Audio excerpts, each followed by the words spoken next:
नमस्कार, दृष्टि न्यूज में आपका स्वागत है। मैं हूं आपके साथ अंकिता। चलिए बढ़ते हैं खबर की ओर। मध्य प्रदेश के कर्मचारियों द्वारा राज्य मंत्रालय सहित प्रदेश के सभी जिला मुख्यालयों पर अपनी मांगों को लेकर आंदोलन किया गया। तृतीय वर्ग कर्मचारी 11 सूत्रीय मांगों को लेकर 15 जनवरी को भोपाल के सतपुड़ा भवन और सभी जिला मुख्यालयों पर प्रदर्शन किया गया। इस दौरान मुख्य सचिव के नाम ज्ञापन सौंपा गया।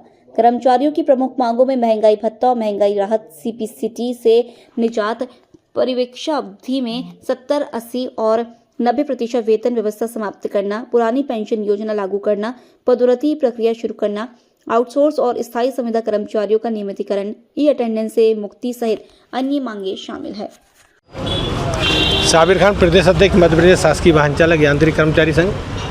आज 15 जनवरी 2026 को हमारा माननीय प्रदेश के मुख्य सचिव महोदय को ज्ञापन सौंपने का कार्यक्रम था। ये कार्यक्रम 3 संगठनों का था। मध्य प्रदेश शासकीय वाहन चालक यांत्रिक कर्मचारी संघ, तृतीय वर्ग शासकीय कर्मचारी संघ और लिपिक वर्ग शासकीय कर्मचारी संघ का कार्यक्रम था।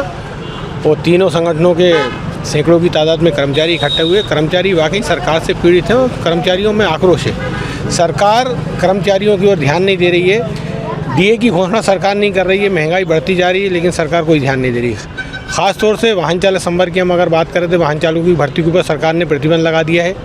टैक्सी प्रथा सरकार ने शुरू कर दी है। वाहन क्रय कर नहीं रही है। कार्यभारित कर्मचारियों का अवकाश नकदीकरण का लाभ नहीं दे रही। और सबसे बड़ी जो एक बात है, जो हमारे दैनिक वेतनभोगी कर्मचारियों की बात है, सरकार ने अभी कैबिनेट में एक आदेश प्रस्ताव पारित कर आदेश निकाला है, जिसमें सरकारी कर्मचारियों के 3 वर्ग होंगे। एक तो नियमित बोल दिया उन्होंने, दूसरा संविदा और तीसरा आउटसोर्सिंग। दैनिक वेतनभोगी जो हमारे वर्षों से कार्यरत हैं निगम मंडलों में और भी विभागों में, जो दैनिक वेतनभोगी हमारे हज़ारों की संख्या में जो कार्यरत हैं, उनके बारे में सरकार ने कोई भी ठोस निर्णय नहीं लिया। जो दैनिक वेतनभोगी कर्मचारी इतना भयभीत है कि उसे रातों की उसकी नींद उड़ गई कि 15-15, 20-20 साल हो गए सर्विस करते हुए, और उसमें दैनिक वेतनभोगी का कोई उल्लेख ही नहीं करा कि उसके साथ क्या होगा। सरकार से हमारा निवेदन है आपकी चैनल के माध्यम से कि एक स्पष्ट नीति बनाए और दैनिक वेतनभोगी जो आज तक कार्यरत हैं इनको सरकार नियमित करो और आज के बाद फिर दैनिक वेतनभोगी प्रथा बंद कर दे। लेकिन सरकार दैनिक वेतनभोगियों के बारे में कुछ नहीं कर रही। हमें तो ये डर सताने लगा सारे दैनिक वेतनभोगियों को। ऐसा नहीं हो कि हमारे दैनिक वेतनभोगियों को सरकार आउटसोर्स में डाल दे और ठेके प्रथा पे रख दे, किसी ठेके के अंडर में हम लोगों को कर दे। तो सरकार से हमारा निवेदन है कि दैनिक वेतनभोगियों के भविष्य के बारे में, उनके परिवार के बारे में सोचे।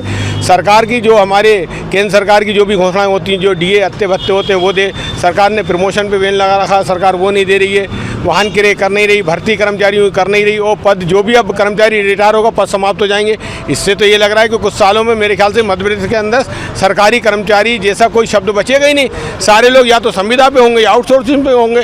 तो सरकार से आपके चैनल के माध्यम से निवेदन है कि कर्मचारियों से वार्तालाप करें और वार्ता के माध्यम से कर्मचारियों की समस्याओं का समाधान करें। यदि सरकार नहीं करती है तो ये आंदोलन और जाके आगे उग्र भी होगा। कर्मचारी आक्रोशित होते जा रहे हैं। निवेदन है कि कर्मचारियों के आक्रोश को सरकार शांत करे और कर्मचारियों की बातों को माने।